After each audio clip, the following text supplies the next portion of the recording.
hefty buddies. Let's see. I'm gonna take out my chappy. And our the ones with junk in their trunk? Yeah! Let's get some thick ones on here. Like, as you know, I love a tank with a cast turret. I just think these have the coolest looks. The T29 is another one that I came to love through World of Tanks that I had no idea existed. If I had come across it at all in my studies, it was instantly forgotten because, you know, tank. Yes. But, because it wasn't quite real for me. I don't know, just reading about it in a book is not the same. And being able to see it, like, modeled, I thought it was quite cool. And then, oh, holy shit, this thing was actually built at some point. And, holy shit, this thing still exists! Yes. So, for this one, your Thunderbolt, let me see. I can have Thunderbolt. Yes, so we can save our T29 for a spin next time. Let's roll our Thunderbolt. We will indeed. I am, because of the stream, I am making sure I'm loading up a little bit of some APCR, some HVAP. Oh yes. So HVAP is high velocity armor piercing round, and while not carried by many in large quantities by American tankers, a very, very effective armor piercing round comparatively at that time. Okay. And we had a couple of questions, so starting from further up. It talks, Ed was talking about, so do the US still refer to Shabam by his Brit name, and do US tankers get taught that it's a British design? Yes, I know I do. I personally teach that it's a British design. I know when I teach, I call it Chopham since that's what we use, but I do mention that it was, and correct me if I'm Burlington, was that the original digital name? Am I going to have black helicopters now flying outside my house because I said one of the, the original project names? But yeah, I mentioned both, and I mentioned that it's yeah, I was right. Yeah, I do mention that was gained from British experience. I obviously am not privy to the innards of the Abrams armor, but I know it has since moved on to something way more advanced. I've known a few folks that in the past have been on a tank that unfortunately they've gone into a tank boo-boo, you might say, and have cracked part of their armor, and essentially they were told, don't look at it, just walk away, don't even look at it, because you're going to have to sign a whole bunch of paperwork if you look at it too much. Don't ask any questions. Yes, that is from instructors at the armor school, is just turn around, don't look at it. Let's walk away. That was not me that had the tank boo-boo, knock on wood. I have not had tank boo-boos. I'm knocking on my desk as I speak. Just but slam yes. the desk, just keep knocking, son. Yes. Alright, here we go. Yes. Okay, so we are going to be now using the M4A3E8, which the full proper name would be M4A3 HVSS 76 wet hauled, but we just call it the Easy 8 because that's the post-war designation. Thunderbolt 7. Thunderbolt 7 was the last mount of Abrams, Crichton Abrams himself, as who originally was a battalion commander during the war.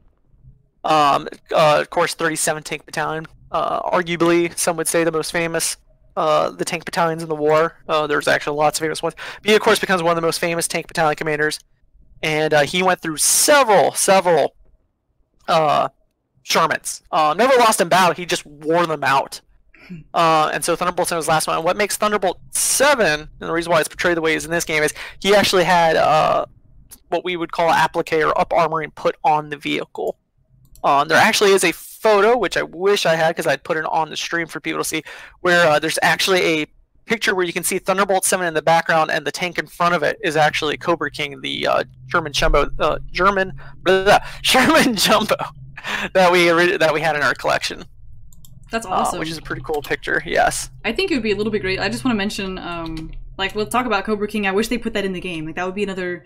We don't have enough Shermans, and tell them a little bit about Cobra King and why World Tank should. Okay, so Cobra King is was a jumbo Sherman, assault Sherman. I'll go a little bit about what I'm sure at some point we'll play as a jumbo, and I'll explain why jumbos were designed they were. But the big thing with Cobra King is Cobra King was the company commander's tank for C Company 37th Tank Battalion under Abrams, and Cobra King was the lead tank out of 5 tanks that broke through with Abrams.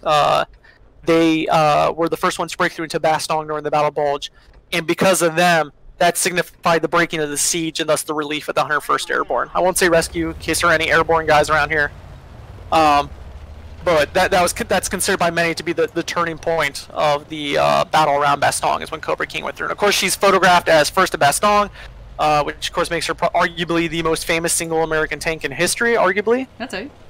I do not count Fury at all, and she's actually lost then a couple months later under somewhat mysterious conditions during the infamous Hammelburg raid, which, if you want to hear about that, that's one of the things that actually gets Patton fired. One of the things. And Cobra King was actually lost during that raid, which was conducted behind enemy lines without permission from higher headquarters. And she actually then served. She amazingly didn't get scrapped. She served as a gate guard at various German bases, and then in I think it was 2008, she came back to the United States, and she was restored to Fort Knox. And I was thankful enough to be to volunteer taking care of her a couple times. That's amazing. And I forgot that Thunderbolt 7's gun for some reason has a terrible dispersion. Does that? Yes. There's no bore sight. They got a bore sight in this game. That's how this game should start. There should be 20 minutes of bore sighting procedures. It's arcade, not simulation. Then you shoot straight. You know, I'd do that. Worth Oni bullshit in the middle, so I'm gonna. Instead of World of Tanks, we need World of Master Gunners to critique all of us. That should be like a badge. If you're a Master Gunner, then you get to critique everyone's shooting and help them shoot straighter. I love Master Gunners. For those who don't know, Master Gunner is a job you can earn the title to in the Army. It's actually one of the hardest Army courses to graduate from. I think the dropout rate's usually about 60%. And if you leave, you pretty much can take apart the entire fire control system on an Abrams tank, troubleshoot it, and also you serve as the primary expert on tank gunnery for your unit. Okay. So it's a very, very hard job. If you got someone who's a very good Master Gunners are worth their weight in gold. And I see this guy behind the rock. This is going to be a bad time. Yes, this is. Because they're all heavies, aren't they? Yeah. Yeah, but they're heavies with guns that are... If they hit you, it's going to be a bad time, so... Yeah, that's why I just came up... Oh, here comes that KV-2. Yeah, he's gonna... Taste blood. He smells it. He does. He tastes the fear. You have to, you know, don't sweat. Sadly, we do not have a KV-2 in our collection. Not yet. Don't limit yourself. Unless there's one hiding somewhere here in the United States we don't know about. There is a KV-1, but that is part of the Ordnance Collection, formerly at Aberdeen Proving Grounds, and they are keeping that one for their future collection at Fort Lee, if I'm tracking correctly. Yes.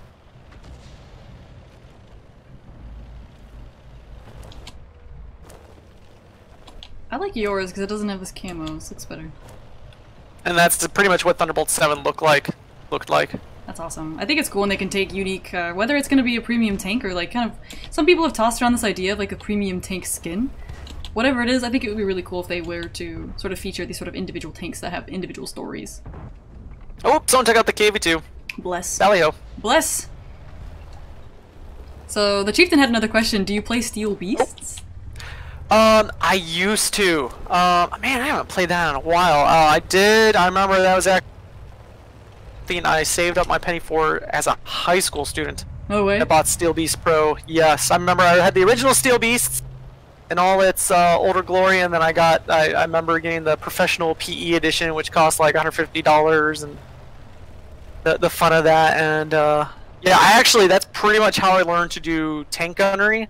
Because when I went to NACC and we did the simulators to learn how to actually shoot from the Abrams, it was extremely intuitive for me then. That's awesome. I actually did it with a joystick and everything at home, so it was much easier then. I have a question here. Okay, well there's two questions. First, Kaboosh. Oh man, we're getting lots of questions now. Alright, first thing, Kaboosh, is there works for new airborne tank? I don't know about airborne tank, but there is currently talk about an air transportable tank, and they've actually brought out some older designs to compete for that. So I don't know what's going on. There's been there's been talk about that for years, about bringing out a lighter tank for lighter forces to have. And then the oddest combat vehicle. Ooh, that's a good question. Oddest combat vehicle, Striker. No. Oddest combat vehicle. I know a lot of people would want to say the M3 Lee. I love the M3 Lee, so I will not say the M3 Lee. I'm like trying to zigzag here as I'm trying to advance using every bush I can to hide behind. But oddest tank. I'm trying to think of some of the odder ones we got. Coaster S tank's always weird looking. We do have one. Oh, contact. My angle saved me. Like I want to get out here, but at the same time, my angles are saving me. I don't know if that was field artillery or not. Yeah. Nope. That's a risky business over there. Oh, there's a T-25E2. He's just knocked me out. Crew stunned. Oh, they got me. No, the M44 finished me off. Well, I'm glad it was the M44 that finished me off. It's a more honorable way to die, minus being the whole RD thing. No. Yeah, the Bob Semple tank, that's just... The Bob Semple tank is... That's just a given. I thought Bob Semple tank was the greatest tank ever made. That's true. Yep. It's true.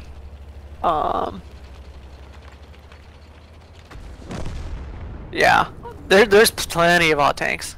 Okay, here's a question I can't answer. Question: does Fort Benning have a T-34 heavy tank? American T-34 heavy tank? Yes, we do. Yes. It's glorious. So it's handsome. Glorious. Yes, we do have a T-34. In fact, actually, we have a T-29. We have T-29E3. We have T-30 with the 155mm gun. And the T-34. And we also, of course, have the T-28 super heavy tank. So hefty. Yes. Yeah, I did not obviously make my proper sacrifices to RNG. Oh no. RNGs this tonight. No, that didn't happen. I regret that. I will pray on my rosary of dice. Made a mistake. Yep. I'm watching as a KV2 strides past my carcass. they do that. I see you though. You're pushing away. I gotta do of a that. T-34 This game has lasted T-34s. too long. It's time to shut this down. Yes. Finish them. But be careful though. Yeah, there's at least a M44 back there. Yeah, and someone's just sitting in an IS somewhere, and it hasn't been Yeah, and spotted. the T25 and a half, I guess. I don't know. T25 too. He was over on the western side where I was, but he might move. Okay, IS is on the other side of that lake from you then. So as long as you he's over watching you, but you got the rail line. Here we go. Oh, the M44 is directly to your front. And we got an E25. This is gonna be fun. Hopefully, okay. Oh. Oh, I whiffed it. Oh, it was whiffed. Whiffed. Oh, whiffed again. RNGesus, walk with me. Marine tank leader is zigzagging. Then again, I've never seen a Marine that could walk straight, so that makes sense. Okay, but sorry. I actually love Marine Corps tankers. Marine Corps, their tankers are some of the most professional in their field possible, because that's all they do. That's what they live for, and there's so few of them that they consider themselves a pretty elite organization, the Marine Corps.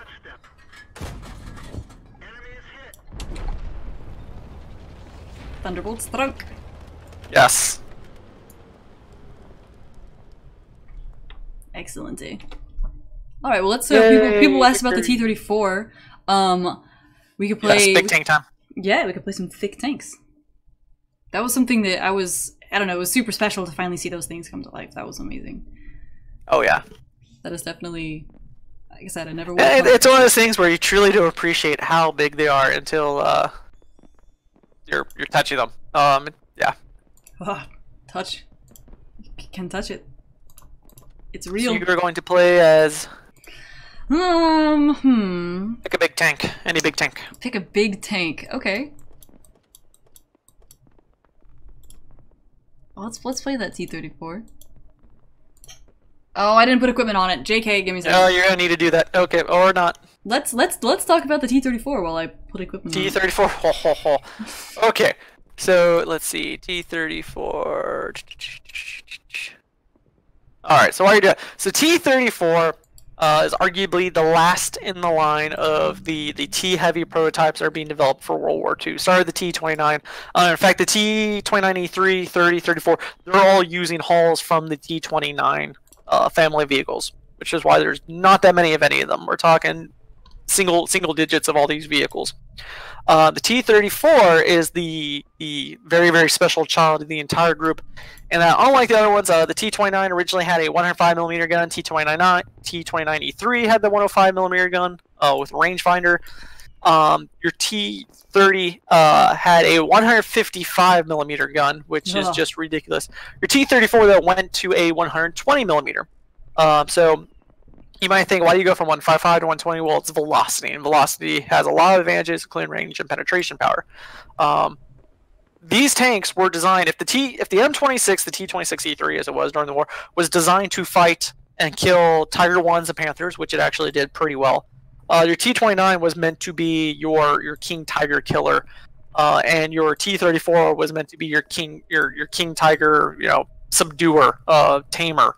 The T-30, T-34, in my opinion, they weren't really meant to shoot through the tiger as much as they were to punch the turret off. That's how powerful these guns are. Delete tiger.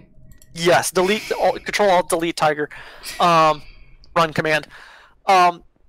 Thing to know with this 120, this is not, when you think 120, don't think like the modern 120, which is the Rheinmetall M256 gun that we use and that we have licensed from the Germans. This 120, mainly because powder is not as good as it is now. Of course, gunpowder, just like gun rounds, are constantly being updated. It's a two-piece ammunition loading system. So you actually have two loaders in this turret, and so you actually, like a battleship gun, you first have to place your round, your shell, on the feed tray. It goes up into the gun, you ram it, and then you actually have to put your powder charge, which in this case is a giant brass round, in, and massive guns. So you're going to have excellent range with the T-34. Oh, I see you have the T-29 out now. Yeah, I thought we would do that, and then we kind of go up into the T-34 since it's sure. 270 Okay. tier 8. Yeah. Yes. So the T-29 you have actually. Okay, and what tier is that? We're at 7? 7. Who do I have at 7? Oh, 7's the only tier I don't have an American tank in. Oh man, what do you got? Whoop! Oh, I almost left the platoon. Do you not have the War Crimes Panther Premium? No. That's a fun one. No, I can pull out like a German vehicle. I think I have a German 7. I can do that though. Okay. Yep, 7. I got my Panther. Okay. So I'll pull out the Panther. So your T-29, like I said, this is the original design where we're looking at a heavy tank to fight something as strong as the King Tiger. Let me make sure I actually have appropriate amounts of ammunition. Yeah, that'll do. Oh gosh, I had the Panther with a long gun. Everybody watch out. Oh god, don't swing that. Watch your head. Watch where you're swinging it. Everybody better be wearing eye pro. Alright, you ready to go? Yeah, let's roll him. Okay. I'm just saying because I know the Panther, it's like, I'm going to one-shotted by somebody. Yeah, we could Especially have because you get a T-29. Yeah, these are one of the, we could have a whole other stream on the Panthers that you have out at your collection, but it's kind of, the T-29, one of my favorite features are the rangefinders. Well, I like to call them the tank ears because they're cute. Yes, that's the original T-29 was just a traditional tank for that time period, where your sights are either through your periscope, or a actual direct view telescope. The T-29E3 introduced the little ears on the side, and those are coincidental rangefinders, just like on a warship. The whole idea was if the commander looked through his gun sight, or whoever, depending on which tank you're talking about, you look through sight, you would actually see two images, one from each side, your main image, and then what we call the ghost image. And pretty much you would start turning the range dial, and then the two images would come together. And as you're lowering the range, the sights are intersecting, and the images would be superimposed on top of each other. So now instead of seeing two images, you would see one, and then that's where okay, where's my range dial at? Okay, it's at 800 yards. So that means that's how far that tank is, and so you could call that to the gunner. So now on his sight, he can actually adjust his aim for that range, providing greater accuracy. Awesome. The T-29E3 is really the first American tank to use a coincidental rangefinder. So that's a huge deal because that later gets introduced on the M47, M48, and even the initial M60s all used coincidental rangefinders. Okay. It's cool to see. So this one, we only have one T-29 in the game, but yeah, we're actually not too bad. We actually should be called T-29E3, right? I say that now. I say Matchmaker loved us now. It could be worse. It could be worse. Yeah. In the words of Han Solo, don't get cocky, kid. Yeah, exactly. Don't talk shit so soon, because we have some more games to play. But so this one in game, it should, if it has, and I'd have to look in the tech tree and kind of see if there's two different turrets that you have. I think you have to upgrade the turret to get this tank all the way maxed out to elite. But oh, loaded T-52 shooting at me. Like, I personally believe that they should have a T-29 and the T-29E3 separately in the game. Oh, yeah. T-29E3 would have slightly more accuracy, maybe? That'd be cool. That'd be great. I just think it would be cool to feature. Yeah. I'm glad that they show both. Always a good thing. And we do have, like I said, we have both, so we actually have to have both the T-29 and the T-29E3. Both actually this past year went through a refurbishment of their exterior, so they got sandblasted and repainted. It looks nice. And eventually, I'd like to get their actual registration numbers and some of their ordnance testing numbers put back on them, so they look just like they did back in the day. Yes. Yes, go Ninja. This is Tank History Stream tonight. Yeah, buddy. I think we're gonna do this. I think we're gonna do this some more. I think we should. Do some more. There's so much to cover. The game actually features a lot, so. And if we really want to have fun, I'll get a six pack, and you know, it'll become drunk tank history with the curator. Oh yeah, you know? Here we go. No, I'm kidding. I'm kidding. I'm not gonna discourage you, but. Once again, my views, opinions expressed are mine alone. It do not represent the Armored Cavalry Collection, the United States Army, or Fort Benning, Georgia. This is just me having fun and talking about tanks with Sophie. Yep, that's a good time. That is a Saturday night. Everyone's behind the rocks. Gosh. Cowards.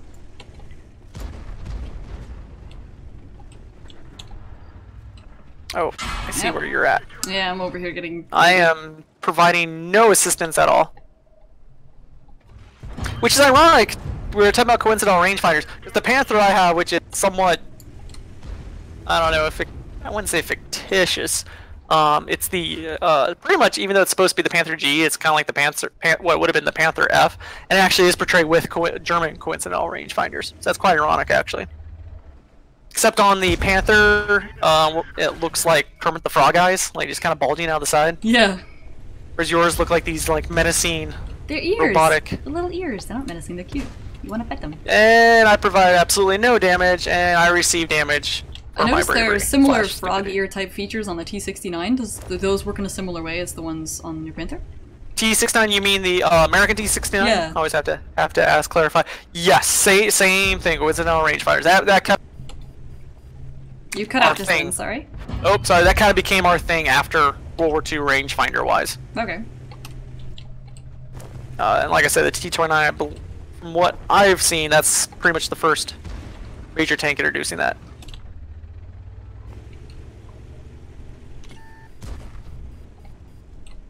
I have my headphones on, and I don't know how accurate it is, but the sounds from the Panther are very sexy. Yeah, I think one of the things that World of Tanks does really well is really nice sounding tanks. Like I said, I started playing back in 2013, and then I started playing again last year or late 17 after I met you again. We were talking about this stuff, and it was holy mother of God, what, you know, it was vastly different. I remember playing World of Tanks on my old beat-up laptop that ended in Iraq. I was like, oh yeah, it's not that demanding on a computer, and then it's like, oh, well, just nope, kidding. They upgraded. Yep, it's definitely been through some changes. It's kind of hoping to see some more sort of gameplay changes this year. They had the big visual updates last spring, and it just looks amazing. It's stunning. I love this. I still catch myself just watching the tanks instead of fighting. After upgrading graphics card, it's amazing. It just looks really nice. Again, the sort of. Yeah. As a personal note, I actually saw someone earlier was saying, how the heck did I not have T29? Truth is, if you heard me talking earlier about how much I played, like I said, I've not played that much in the past. It sounds like a terrible joke, and I'm sure some of you will gasp, but working with tanks all day, it's one of those things where I go home and, believe it or not, there are nights I go home and I don't want to play a tank game. I like to say, man cannot live on tank alone. I've tried so hard, but man cannot live on tank alone. So believe it or not, I usually spend, well, if I'm playing by myself, hey, we won. If I'm playing by myself, I'm usually playing, actually do a lot of flight simulation, a lot of flight simulation, and,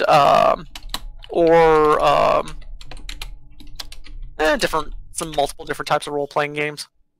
You gotta get a break, because I think that when I take breaks from World of Tanks and I go play some other sort of, unadulterated trash like League of Legends, it makes me feel like Tanks is a really, really great, the best game experience possible. Take a break, go play some League, and then come back to Tanks, and it's a whole nother experience all over again. Yep, gotta take breaks. No, believe me, I love my tanks, but it's one of those things where after a while you get so much information in your brain, you just gotta That's awesome. Gotta let it go, yeah, decompress, so to speak. I mean, it literally is times that it almost like hurts the head, especially going through like archival stuff. It's just spin your head, and it's like beautiful mind. It goes from being like beautiful mind, where like I see everything and it's all clearly, to suddenly it's Inception, where everything is like closing in on you and the buildings are all, you know, twisting and turning, and yeah, that's the only way I can describe it. Fair enough. Somebody is wondering if you had ever visited the Netherlands while in service. No, sadly not. I never got to go to the nice, hospitable places. I always got sent to the dusty, sandy parts. So no, I would have loved to have gone to the Netherlands. So no, I never. I've worked with, well, I've been around a few Dutch officers through schools. Oh, you're going back to T-34. So I will go with. I'll go with my Panther 88. I'll just upgrade. Upgrade here. Let me just make sure I actually have stuff loaded. Ammo is important, boys and girls. Always make sure you have plenty. Don't forget that. Nope. I'll have to do a round of T-69 just because, you know. Yeah, I guess Caboose, you could say I'm a closet Air Force nerd. Actually, as a kid, I'd always wanted to be a pilot. Like a really little kid, and then like my first eye exam I ever had. Eye doctor's like, oh, you don't have 20/20 vision, you can't be a pilot. You know, it's like childhood dreams crushed immediately, you know. But then, you know, I'd already had my first tank ride. I think I was 4 years old. I had my first tank ride on M60A3 Army National Guard tank. And so I was like, all right then, the tanks it is.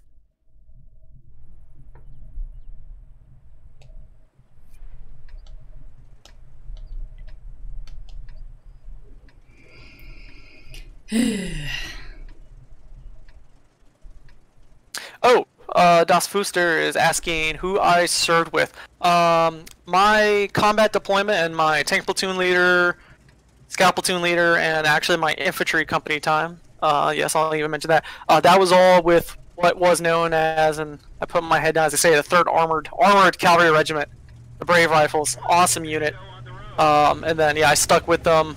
I was actually the last armor officer to leave from the Armored Cavalry days, which is why I became the XO of one of the infantry companies, because when they converted over to Striker Infantry, they had no experienced XOs, executive officers, to lead them through maintenance. So I got to lead the first troop of the 3rd ACR to the conversion to Striker, which I hated. I hated with so much passion. I watched as the tanks were hauled away. Your brain doesn't unsee that. The crying. Both for me and the tanks.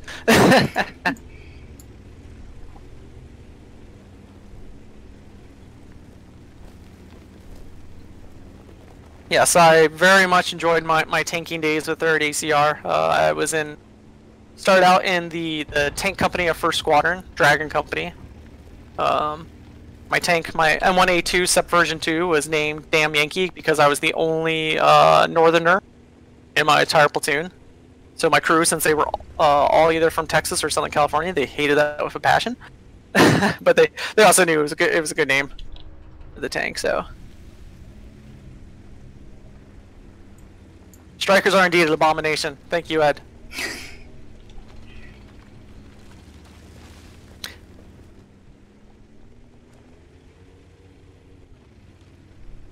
Squishy boy with a boom boom stick. Kabush is asking if tanks are inferior to Squishy boy with a boom boom stick. The issue is for Squishy boy with boom boom stick, aka infantry with anti-tank weapons, is normally you have to then get within range and line of sight of said enemy tank. Now, granted, you get some javelins. You know, they have like the top-down attack, but most anti-tank weapons are still within. Oh, armor not penetrated. I'm using an 88. That shoots through everything. According to the movies. You know, so case in point, you know, you have to get within range, and if you're not within range of the tank's weapon system, you're within sight of his thermals. So it can be gutsy. Now, if you are a true mechanized force, like a well-trained mechanized force, you're not out there alone in your tanks. You have your own squishy boys with boom boom sticks with you. I believe, when was that? Was that last year or 2017? There was a lot of photos going around showing some Turkish tanks that had gone wiped out. I think in northern Syria, And essentially what happened is tanks traveling by themselves entered a ambush zone just full of anti-tank weapons. And if they would have actually worked in coordination with the infantry, who shot me? You know, that's one of the things why you have combined arms. You're working together, you're clearing, you're using your fires to deny the enemy. Dang, I'm not penetrating anything tonight. Yeah, this isn't going well. Yep, like I just said, tanks are vulnerable if not equally deployed with supporting assets or with inferior reconnaissance. And that's the thing, that's one thing I learned at Cavalry Regiment, because that was our whole job, was reconnaissance, and not just reconnaissance, but also fighting for information if necessary, and being an enabler. You may not actually be the one that takes the objective, but you do everything you can to make the force that takes the objective have an easy time. And if you do your job, it is so worth it. I actually, that was one of the reasons I liked being a scout. I don't love it as much as being a tank platoon leader, but being in a armored cavalry regiment could be quite fun. So, you may, I guess, put it, you may not be the running back or the quarterback that makes the dive. Oh, they're behind us. Oh, they're extremely behind us. Yeah, we've been. Oh, yeah, no, we're getting this is not good. No, this isn't good. I decided not to play Assault Encounter anymore. And of course, I can't hit anything. Yeah, this has not been going well for almost since the battle started. So. Yep. In retrospect, I probably could have gone over to that other area, but I don't know. Whatever. That's a sad thing. I don't know these maps. I used to know the older maps really, really well, so the guy was like, I know the exploits here, and now it's like, I have no Assault and Encounter is like a totally different flavor as well, so okay, the normal places. Like I was like, I don't know, maybe like let me go sit on this hill, which I wouldn't normally take a T-34 and try to see if I can defend the base, and it's like, oh well, we just got like completely wrecked on the other side of the map, so what are you gonna get? Okay. For free has a question here. What, if any, upgrade mods or tweaks did tank crews use to improve the tank's performance on the battlefield?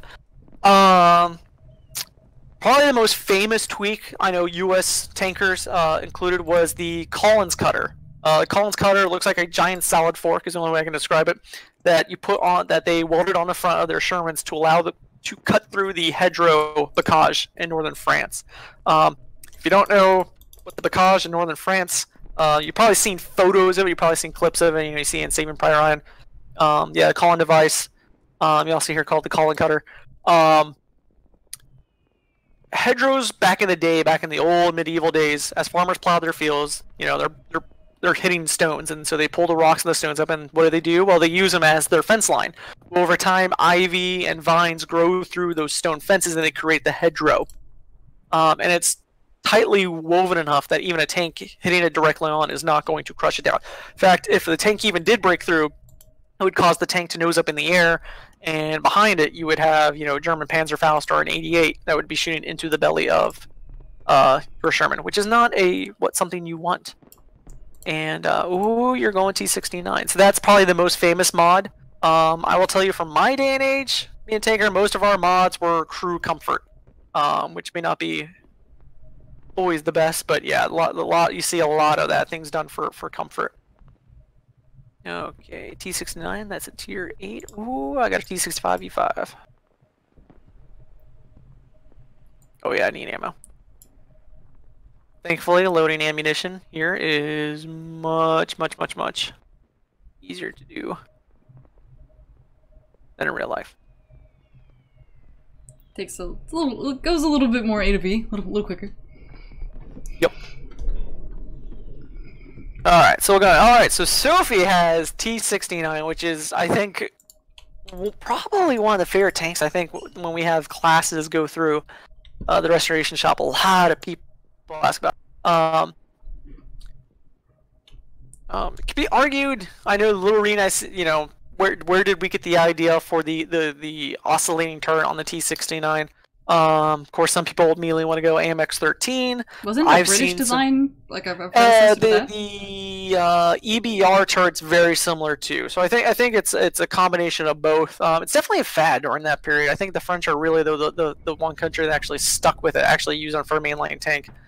So the T-69 is the light variant. It's a light tank, quote unquote light tank, with a 90mm.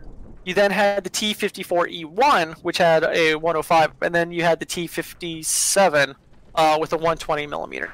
If you want to know more about these heavy prototype tanks, these big T tanks as we call them, highly recommend Richard Honeycutt's book Firepower. That's where he focuses mainly on these heavy prototype tanks. T-69 I believe is mentioned in I think Sheridan or Stewart. The T-69 oscillating turret. So if you were to get inside the T-69 turret, you would find an autoloader. And the autoloader looks like a giant 9-shot revolving cylinder, like, you know, Cowboy Indian's revolver. Big cylinder. And the whole idea is, you know, fire 9 rounds, very quick fire. I'm following Sophie, I'm not sure that's the wisest thing, but we'll find out. No, it's not. This is a terrible place to go, and if you like the sweet release of death, then you should go up on the hill with me on Himmelsdale. Excellent, I'm on my way. Excellent. But the T-69, so what is the point of the oscillating turret? Well, there's two ways. There's one major issue, and there's 2 ways autoloading vehicles get around this issue. And the issue is, for an autoloading gun, you have to have a very, very surefire way of making sure your autoloader system is lined up with the breech of the gun. Because if the gun and the autoloader are not lined up, you're going to get a jam. And when you have a jam with a gun that big, you're going to have a bad time. It's not like a pistol jam where you just pull the slide back and hey, you know, good to go. No, much more complicated. Oh, there's lots of red. Yeah, this always happens. It's really fun. No, join me. One thing that I think is sort of sucks that I wish Wargaming would change. So you talked about having a 9-shot autoloader, and Wargaming only gives this thing 4 shots, and you're only really guaranteed one of them to pen in any clip. It's going to actually hit. Yeah. Yeah. Yeah, and that was actually one of the issues with the T-69 is the system worked, but you know, you only have nine trigger pulls of joy, and then it's, you know, so that's, you know, one of the. Something that I was reading that the T-69 actually pulled like a good 33 rounds a minute, which is. It could, yes. That's yeah. Now, the reason with the oscillating turret, going back to that, so there's 2 schools of thought of how you have an autoloader turret. So the Soviets, the way they got around it is, okay, their gun fires, the gun locks up in high elevation, which lines it with the autoloader and the round goes up. Problem with that, and my boss Len Dyer, who I said was a Marine tanker in the Gulf War and actually, you know, shot at tanks, has a couple T-55s he killed, is that. Oh man, I am missing left and right. Hey, but I had angle, that's good. When the Soviets fire, the gun barrel goes up. If you are an Iraqi tank hiding behind, say, a sand berm, and you take a pot shot at a bunch of Marine M60s, they all start looking your way, and when they see a smoking gun barrel rising up from behind a berm, they all start shooting through the berm. And even though it's a 105, it can shoot through a berm, you know, no issue at all. And so that was one of the things he always said, that, you know, they learned that while the Soviet autoloader might be good because you don't need that crew member, you have the disadvantage of you can actually give away your position with it. Dang, try to go for this cupola. Uh-oh, I see you're about to have a friend over on your side. Oh god. Well, we're winning so never mind. Nah, not so much. Murphy's Law. Need to stop talking. No, that's not necessary.